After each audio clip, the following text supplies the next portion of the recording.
My name's John, and this is a day in the life of a landscaper.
Put your bags up here.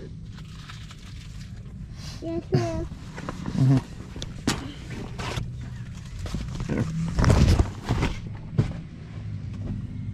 And here's this too. You got your seatbelt? There you go. Thank you. Daddy, don't forget to pull it. No, I'm pulling it. I'm pulling it. Pulling it. Are you gonna clip it? Huh? You got it?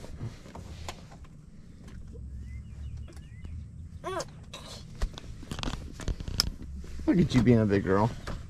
You're in your big girl seat, aren't you? Can I tell the YouTube that I have a new big girl seat? Yeah. So, Livy wants to show you something. She has a new big girl seat, right? You want to show it off? Is it comfortable? Yeah. Yeah. Gotta make sure. I can use like a little pillow back here. Yeah. You want? Oh, it's all the padding on the seat. Yeah. Yeah, it's to keep you supported. You gotta be safe here. That goes up underneath there. Okay. Yeah. Yep. You gotta make sure you're safe. And I also have a tablet from Christmas. Yeah. Santa. Yeah. Did Santa bring you that? Yeah, because my other one was too old and it didn't work. No. No, we yeah, your other one it died. So that was Mommy and Daddy present, not a Santa present. And yeah, also gave me a TV. Yep. All right. Bye bye. Somebody must be working late this morning. Bye bye, YouTube. Bye bye. Where are you going today? Huh? To the zoo. You're going to the zoo? What's at the zoo? Lions and tigers and bears. And all kinds of animals. Yeah. What else? Bunnies. Bunnies and alligators and dinosaurs? Hey, you know what? Are dinosaurs there? Guess what? What? You might see Daddy in the monkey pen. Really? Thanks. Really? Oh, just because of that? Here, now you gotta tell YouTube hi. Hi, YouTube. Goodbye. Bye-bye. Nice to meet you. Nice to meet you too. So what's the first part of the day start like once you head out? the first part of the day is you got to feed yourself, because you can't take care of other people without taking care of yourself. So breakfast in the morning most of the time. If I'm coming off shift, I'll get like the guys. We'll just meet up and we'll go eat breakfast before we start off. And then go do our jobs, which today is more grass cutting day. So we're gonna go into the local grocery store and get some breakfast. So I'm hungry. There you go. That's pretty much it. Is this French toast right here? Is that what that is? It's cinnamon toast. Cinnamon toast. I got you. I'm gonna do eggs, regular grits, a patty sausage, and a biscuit.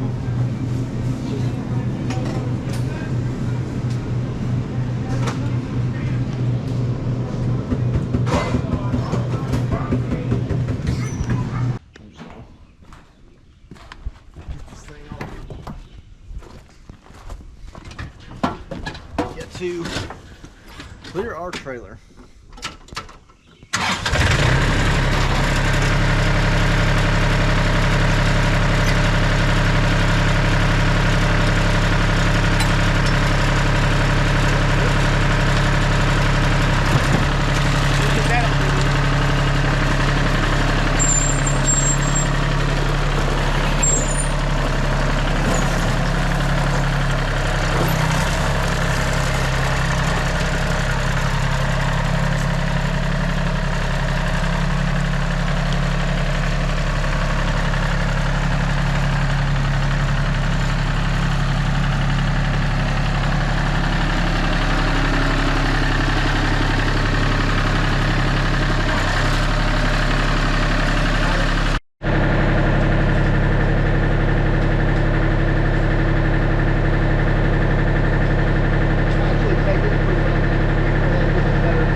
Who's filming this?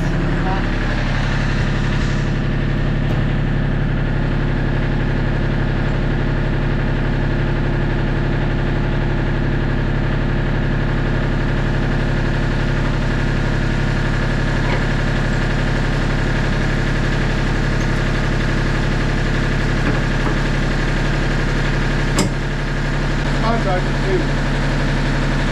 I'm not doing this every day anymore.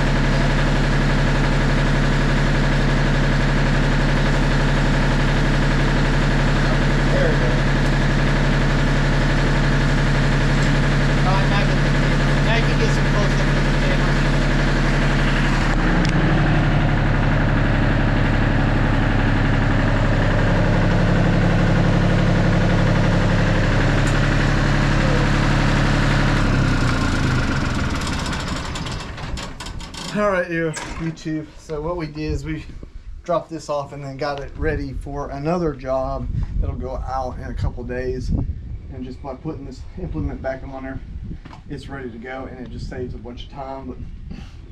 But this little area, I'm very blessed to have a good friend of mine to loan me some extra property to store some of the trailers. And we do a lot of filming of the jobs out here, and you'll see the background sites a lot in common, and you know, you've seen Hannah in the videos, so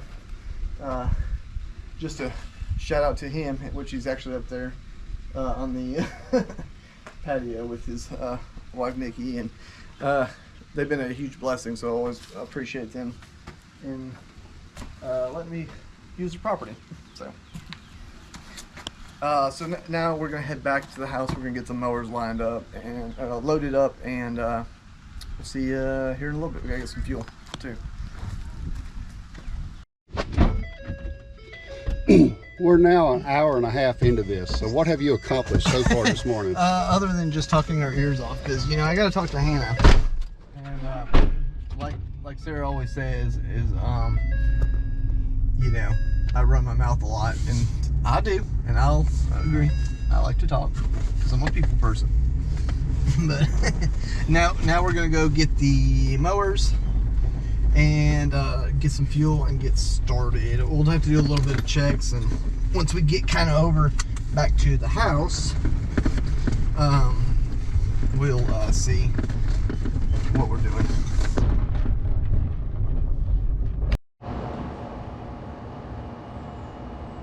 Okay, we're over 2 hours in now, and we've just made it back. We have not done 1 yard yet. Not done yet. We're not done 1 yard yet because we're, got to do stuff and it takes time. So now we got to sharpen some blades. We literally will probably cut like 4 yards today. And then Hollywood's gonna get the rest.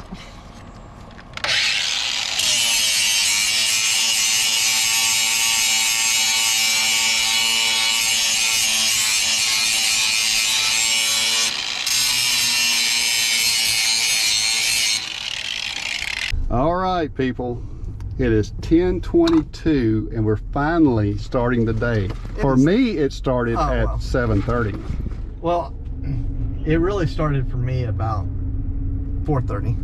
So, by the time I got up, go to the gym and work out, and then come back here, get dressed, wait on you, and then we had to go to breakfast, and then we had to drop the tractor off, had to get the implement on, and then we had to what else would we do? Oh yeah, we had to come back here, we had to sharpen on the blades to the mower, and now we're getting started, but we have to stop and get some fuel.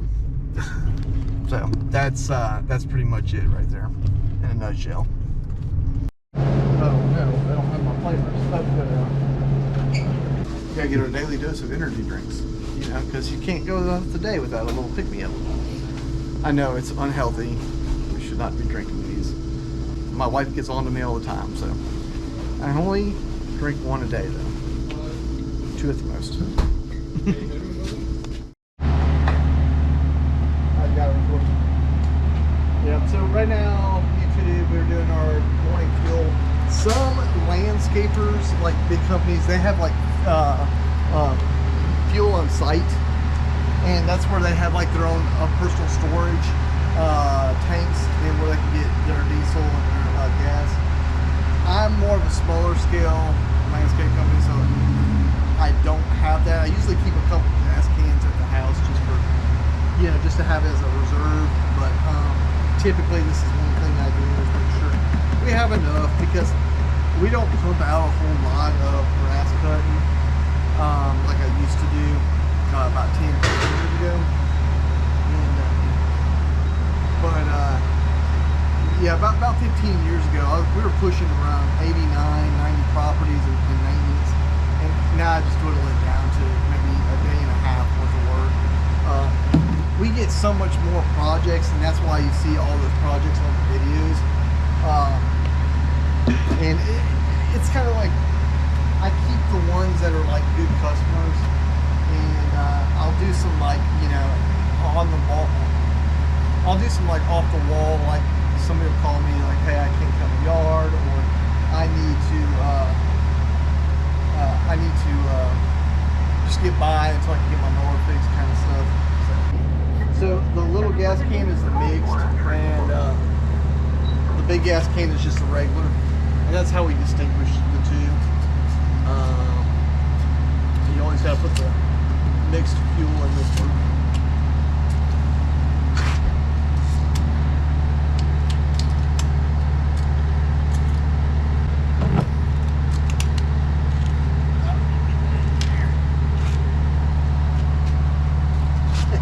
I hate this game because of the safety lock of the federal government. I need to change out that one.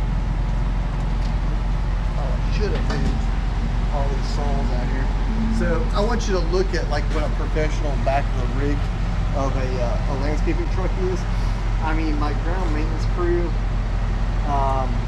they're not doing a really good job. So, I think I need to go ahead and just replace the grounds crew and get some new people that'll take care of their truck a little bit better. Does that sound about right? So Hollywood's the problem.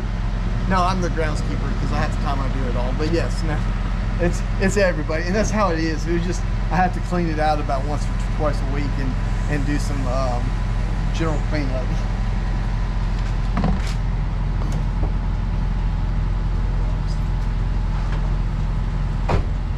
All right, guys, appreciate you coming and tagging along with us. This is kind of just a little bit of what I do on the side. Most of you already know, I do have a full-time firefighter gig job that I work.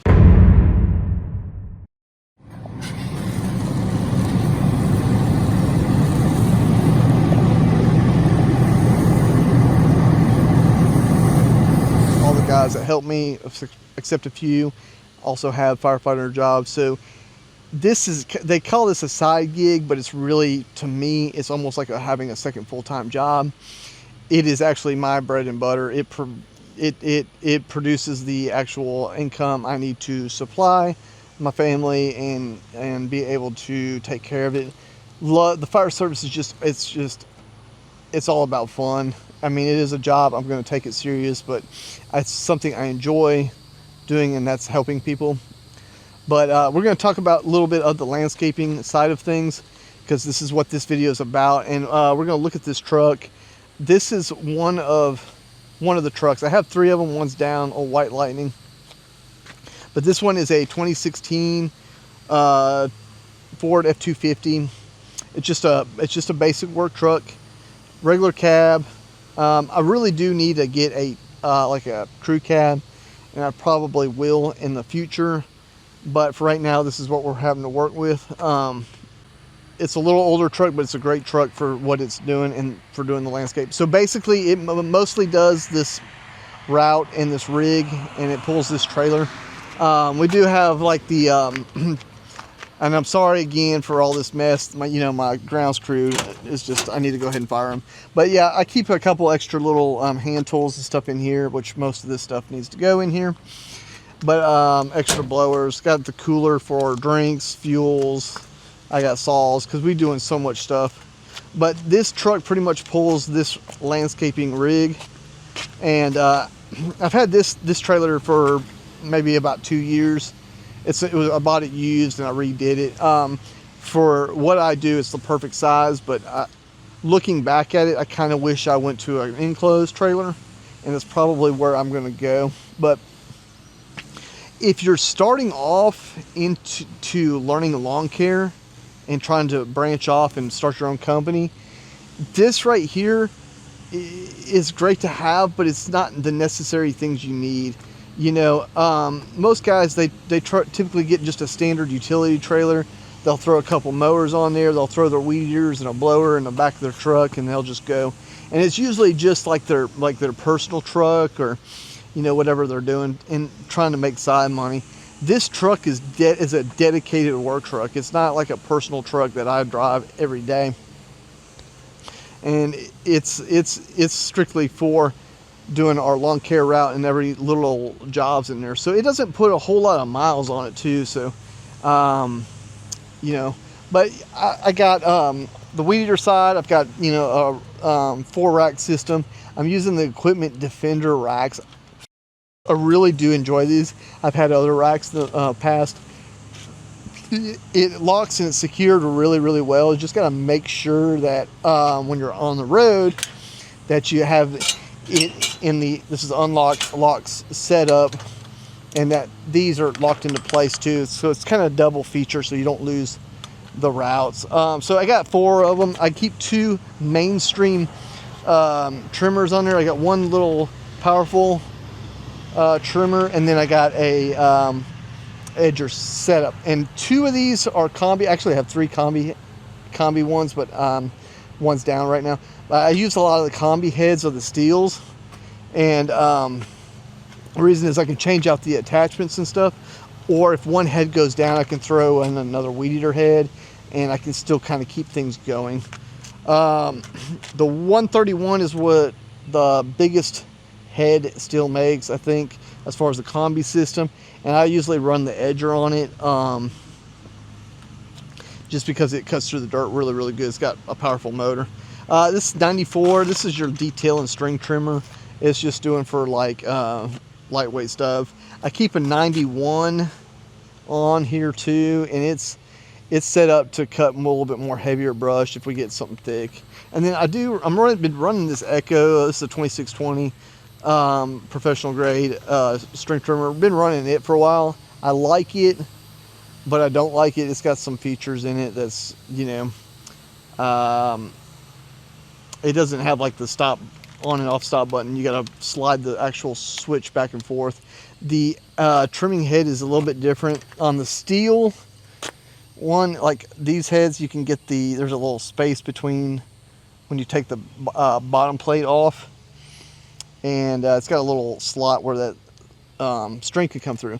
On the Echo, it's a complete circle, so when you're refilling your string up, they have a speed feed heads, but I didn't really care for those, so I went with the standard head. But it's just a complete round circle, and you got to stick your string in there on both sides first, and then you got to put your spool in there and get it lined up. So that's the only aggravating. It's a really good, fast and powerful, lightweight trimmer, but those are just the features I just don't like.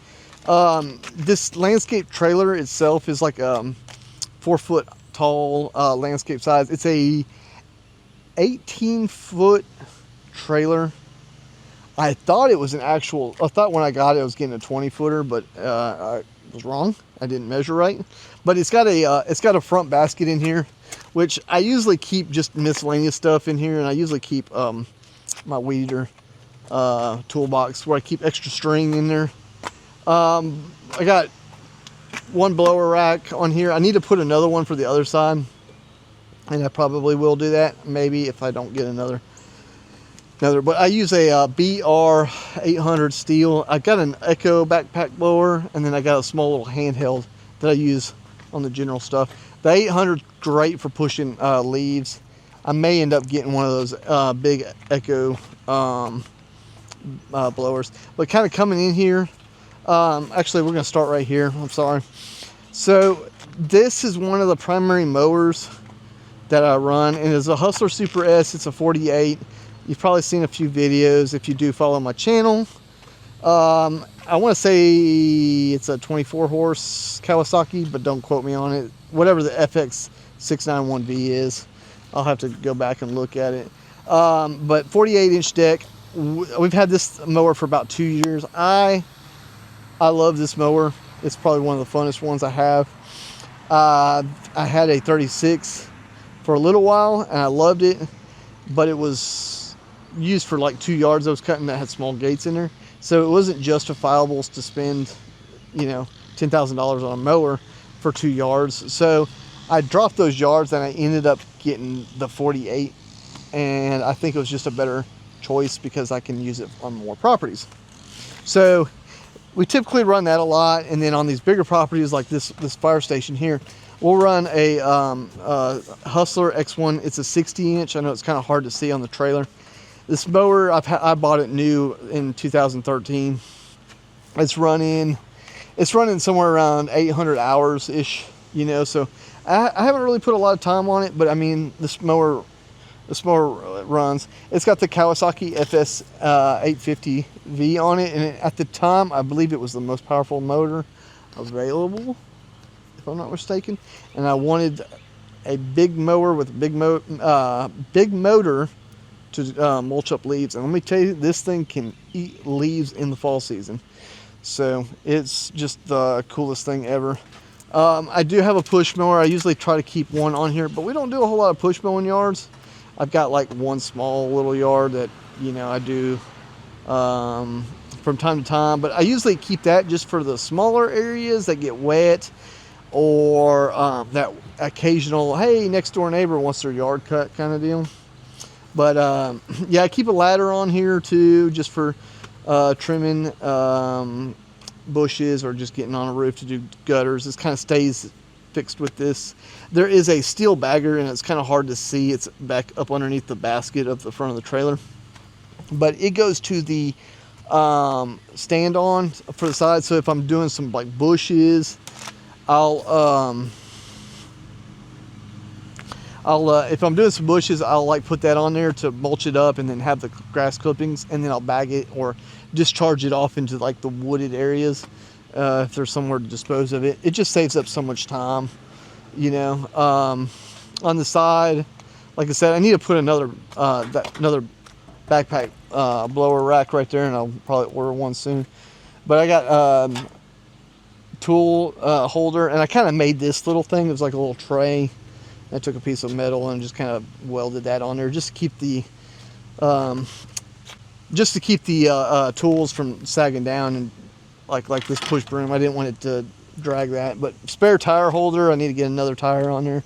And of course it's crooked sideways because somebody decided to mash it up in there. But that's just a little overview of this trailer. And like I said, you're starting off in the lawn care. You don't have to have like all this like fancy stuff, you know.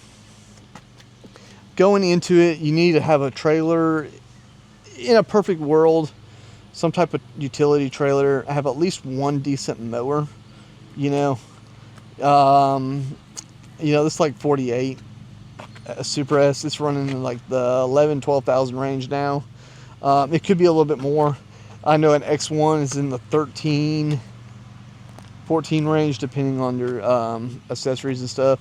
You get into the Super S, you're going to be pushing $18,000 for a mower. So, you know, like this is a lot of money to come up with on the front end. So, like, if you were to buy all this stuff brand new, you're going to spend. I've been doing it for so long that it's just taken me, 20 years to get to this level. You know, I see a lot of people, they just rush in. They got to buy all the brand new stuff real quick. You just got to get the basic stuff to go in here. But at the house, I keep a 40-inch Hustler rider. It's a Fast Track HD.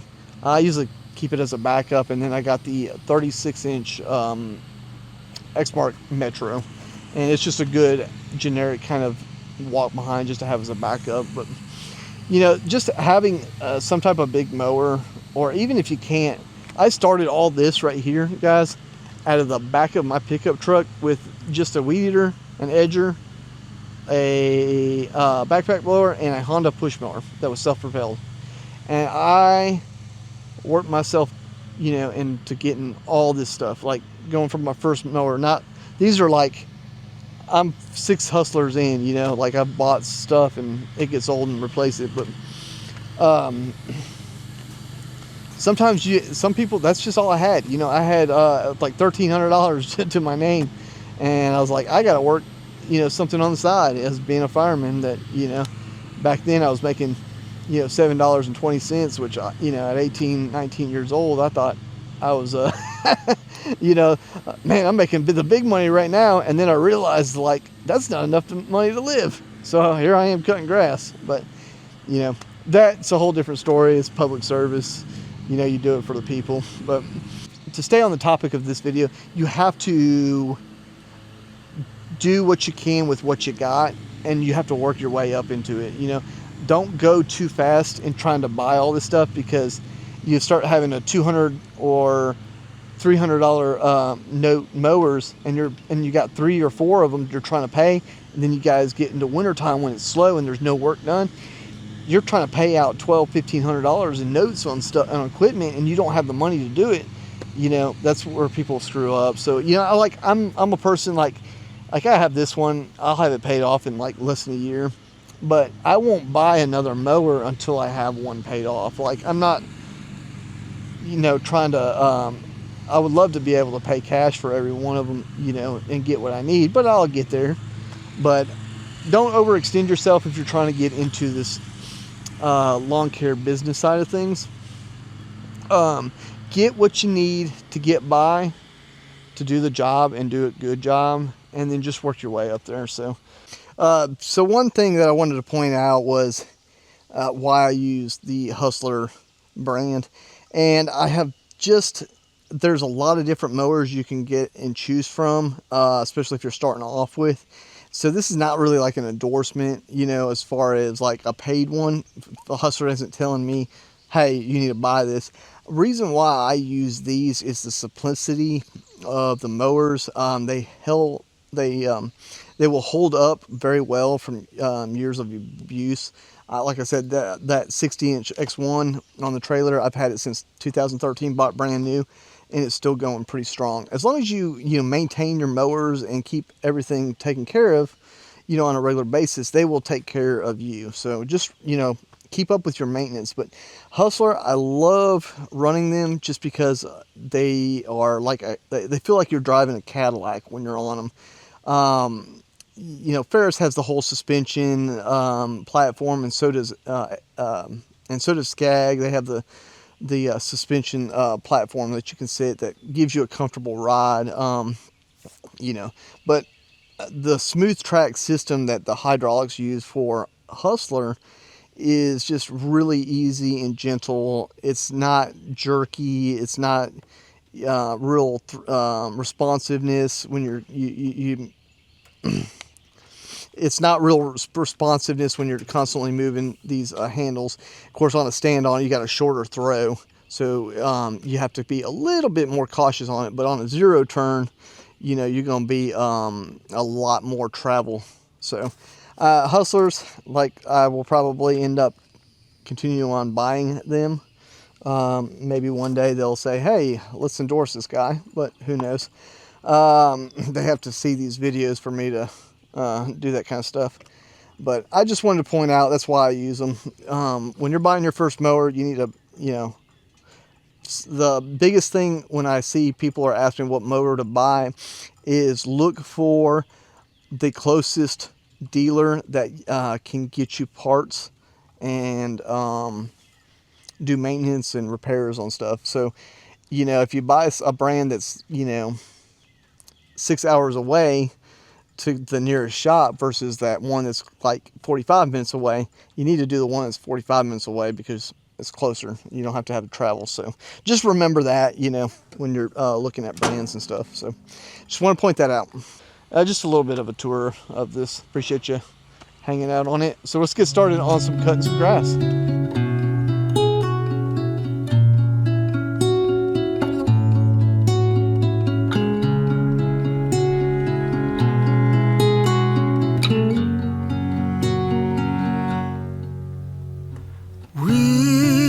Held on tight, but it felt so long. Tell me, where did we go wrong?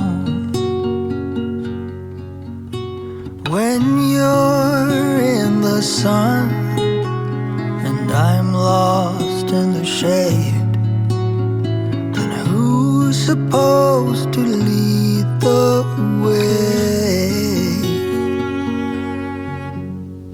The home that you built, the sweetness in my veins, we could survive on what remains. You were the one, we had nothing to fear. What we had should still be there.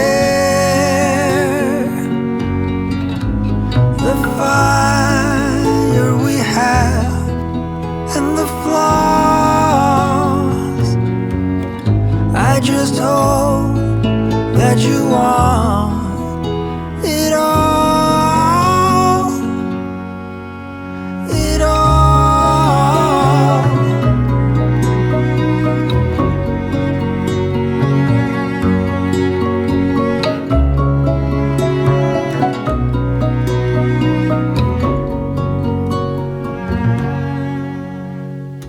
Fall had arrived, I never had any doubt.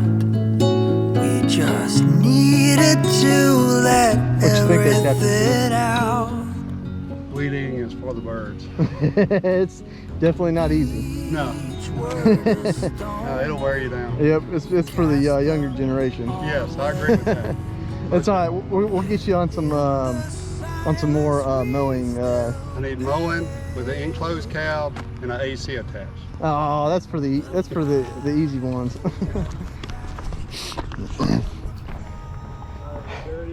I already got all that. Yeah.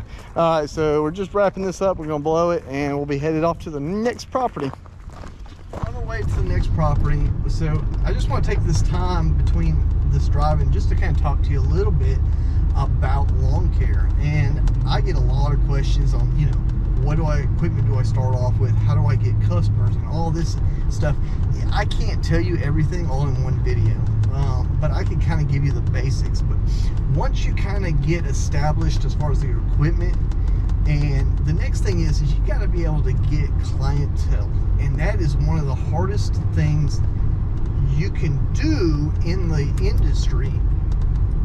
Unless you're a good salesman, you have to be a good salesman to capture those clients.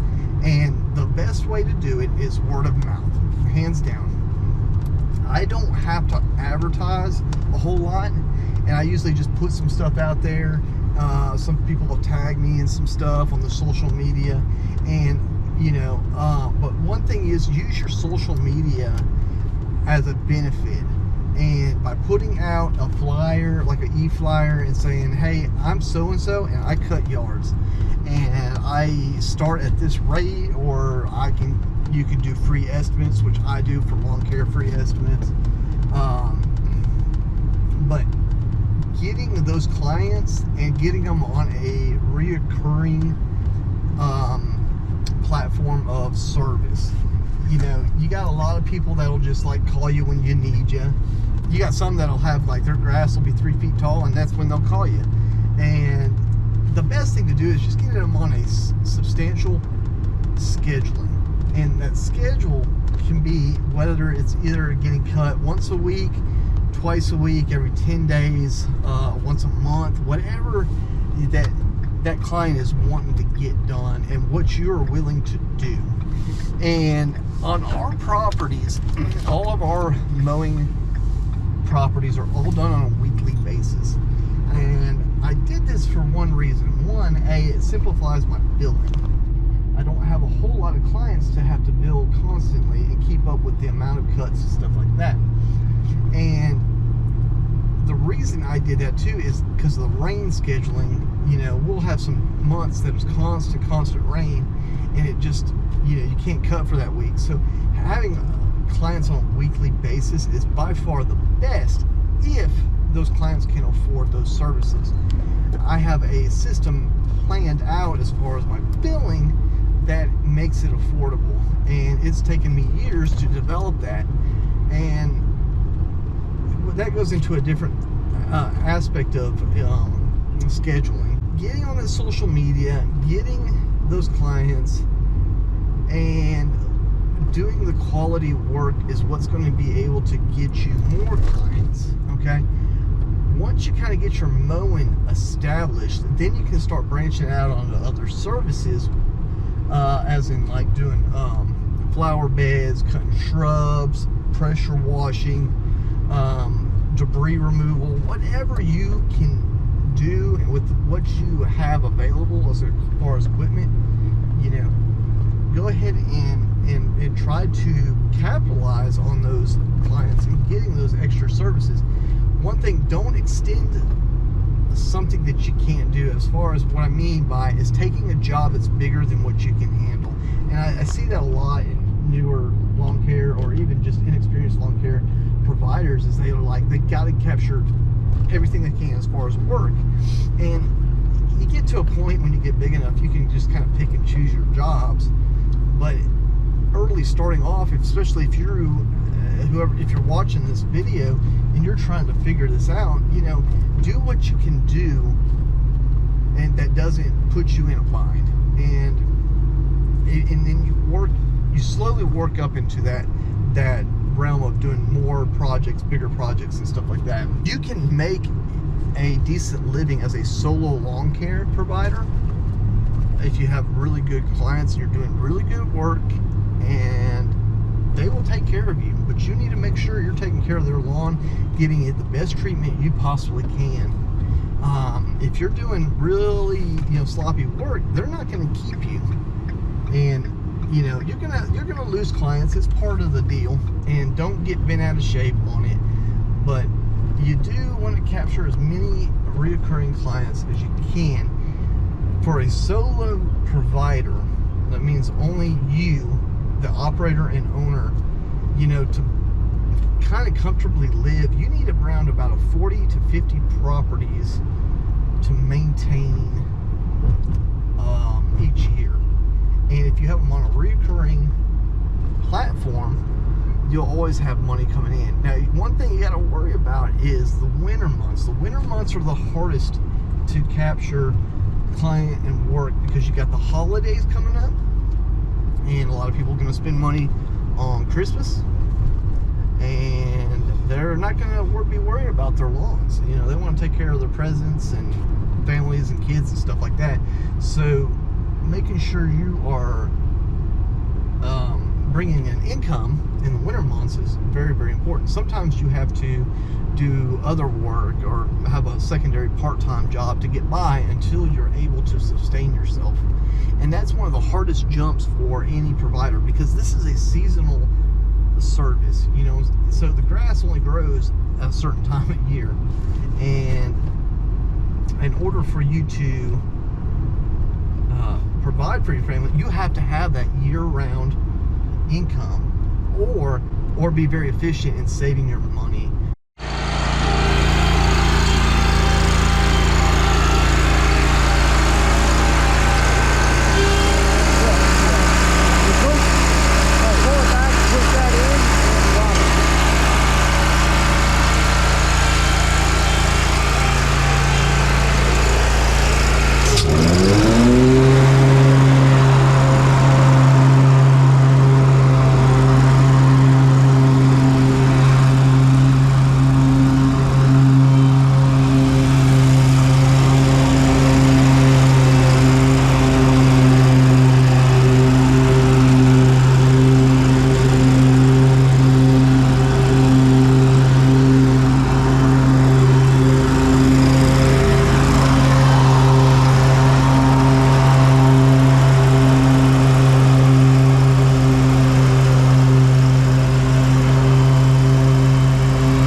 So lawn care is basically just a few different parts on it.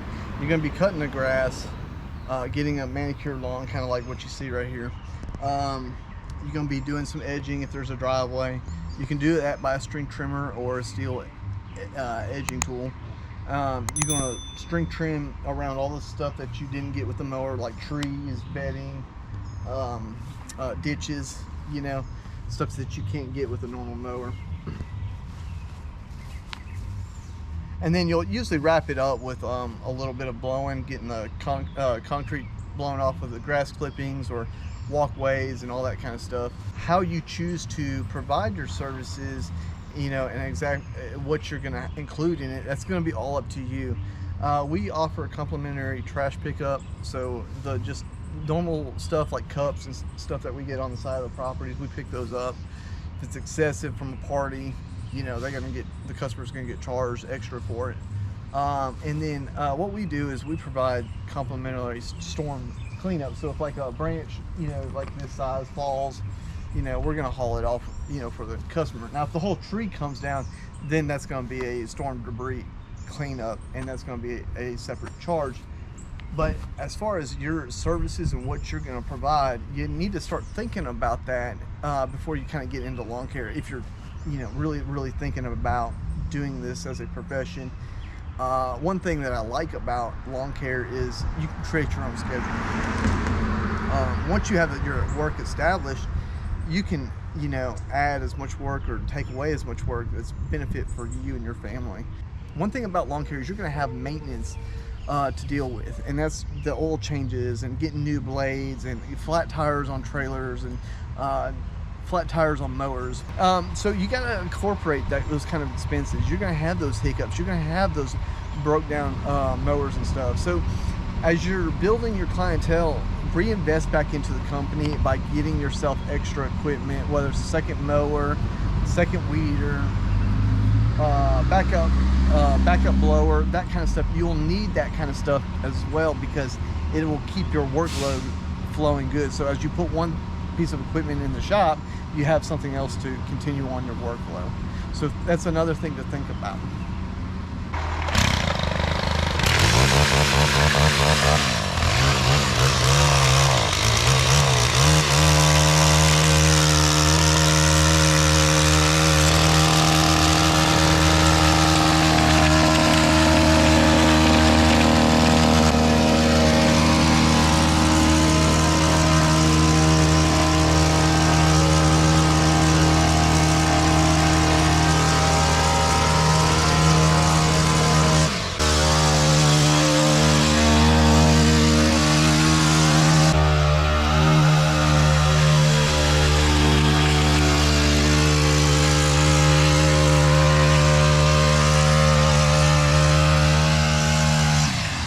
So a little bit about this rack, the Defender. It's kind of a two-stage. You kind of put it in there. You're gonna lock it into place right here. Make sure it's holding into place. So like if you're getting ready to leave, you want to go ahead and lock it.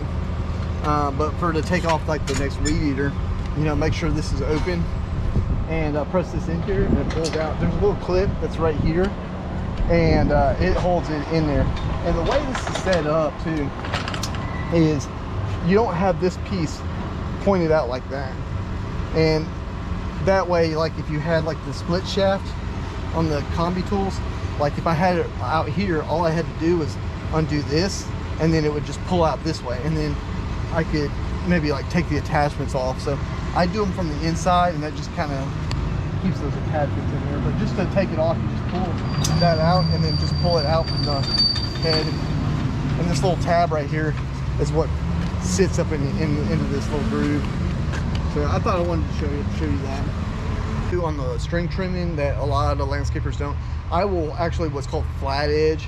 So you know, we'll do the straight edge along the edging, but I'll take the string trimmer and I usually take a bevel on it and I trim this up, and this crisps this line up, so that way when it's on all the concrete or sidewalks, I don't do it with the like pavement and stuff like that because it can't really edge too well, but this gives it a crisp line and it just gives it a really good manicured look, especially when you do it correctly. So that's how I kind of start things up. I do it on all my properties.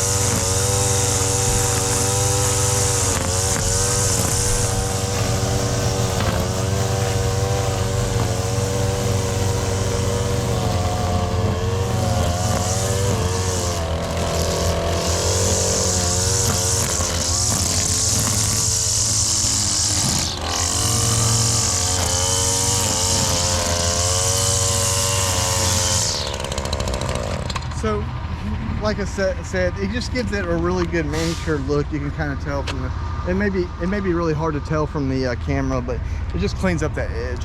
So as you can see, I crisped up the line to make it look good and manicured. One thing you guys got to realize too, when you're giving, you know, somebody's yard a cut, it's not just cutting the grass and getting it down. You want to give them what's called like the haircut of all yards. Think of it as you going to your barber and you get a haircut and they have lines and patches that are missed out. You don't want to pay somebody to jack up your hair. So every yard, give it the best cut you can possibly have, and that's how you retain your customers and you'll get more referrals.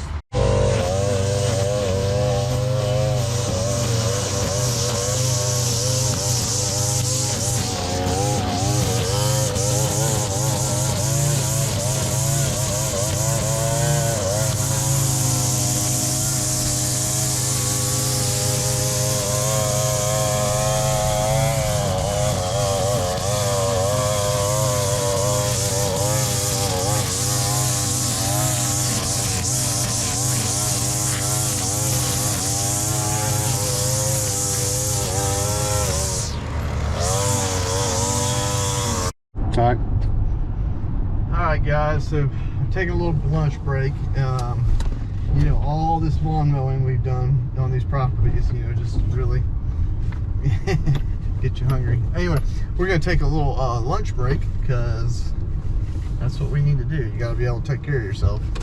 And we're eating the old Mexican restaurant. It's kind of our local restaurant we eat at. And it's like one of 2 Mexican restaurants in our area. So, it's the only really restaurants.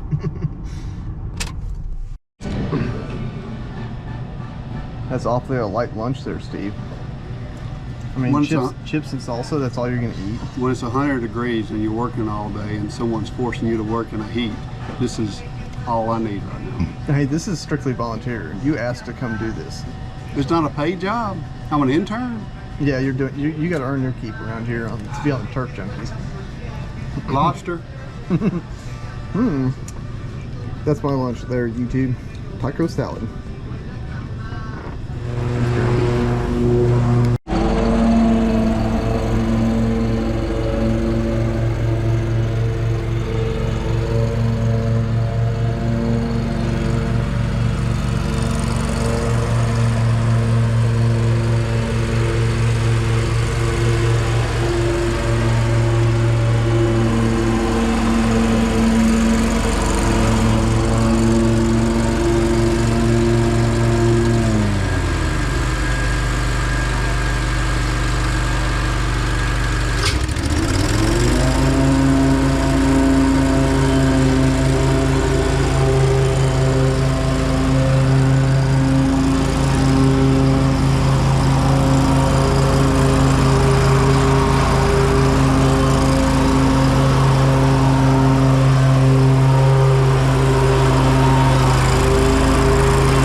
So when you're doing your string trimming, the whole purpose of it is just to hit the areas that your mower doesn't get, you know, around buildings and trees and stuff. But you want to blend in that grass with what's already cut. You don't want to leave little gaps that are higher than what you just cut, so you need to blend it in like a haircut.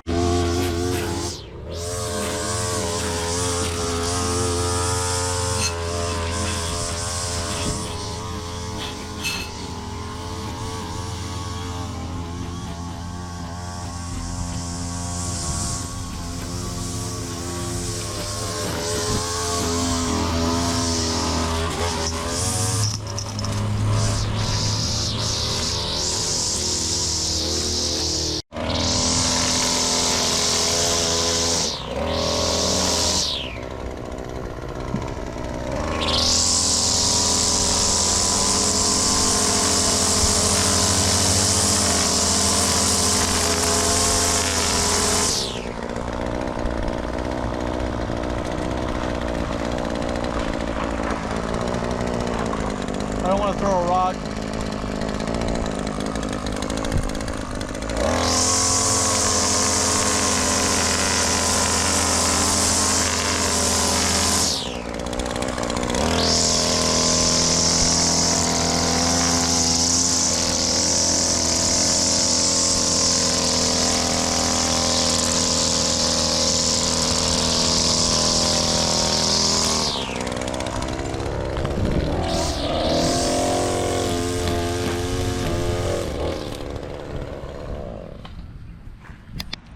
YouTube, the final thing after you get, you know, your yard cut, you get it string trimmed, and you get your sidewalks and driveways edged, you got to clean it up. You got to blow off all this grass, and it's just getting all this loose material and making it look presentable, for that way your clients see a good final result.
So, all right, YouTube, I appreciate you watching. This is going to wrap up this video for today. If I did all the yards, I'd just sit there and bore you to death. But I wanted you to see a little bit of what we do and kind of give you a little bit of insight on how to start your own lawn care.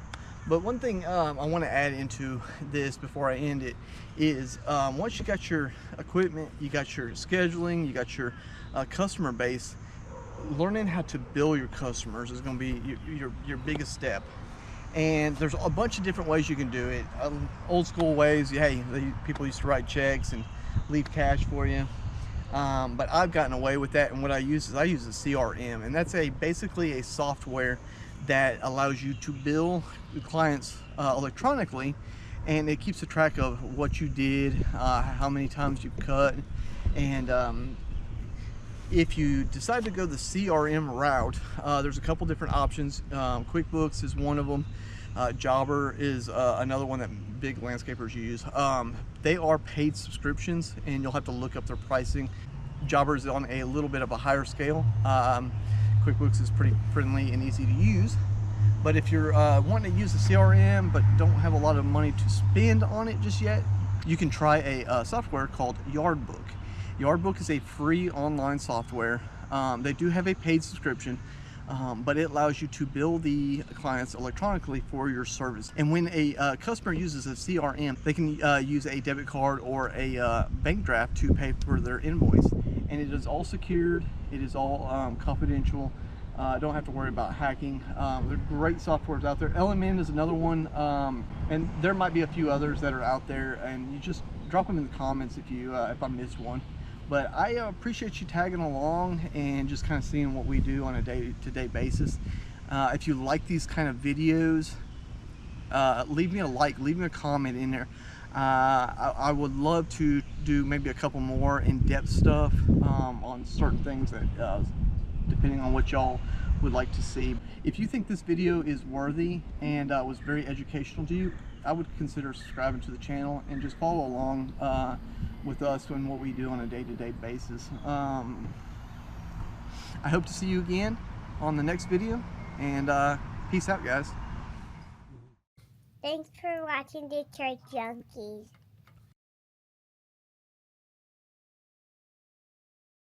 Say simplicity. Simplicity. Simplicity. Simplicity. Yeah, good. Keep it slow when you say it.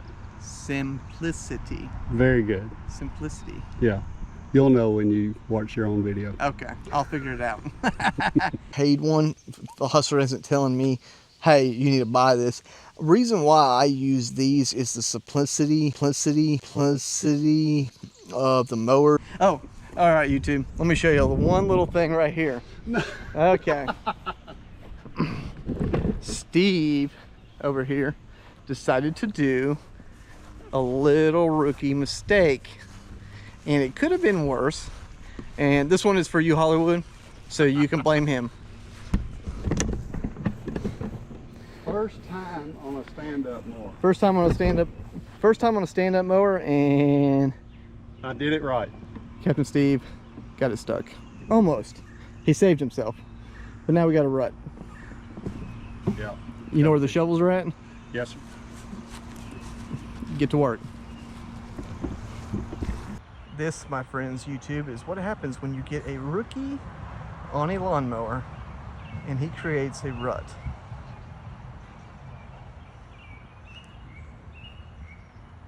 You get to fix your own problems.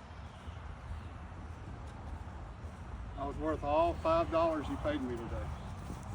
I mean, you got lunch out of it and breakfast, so you're pretty good.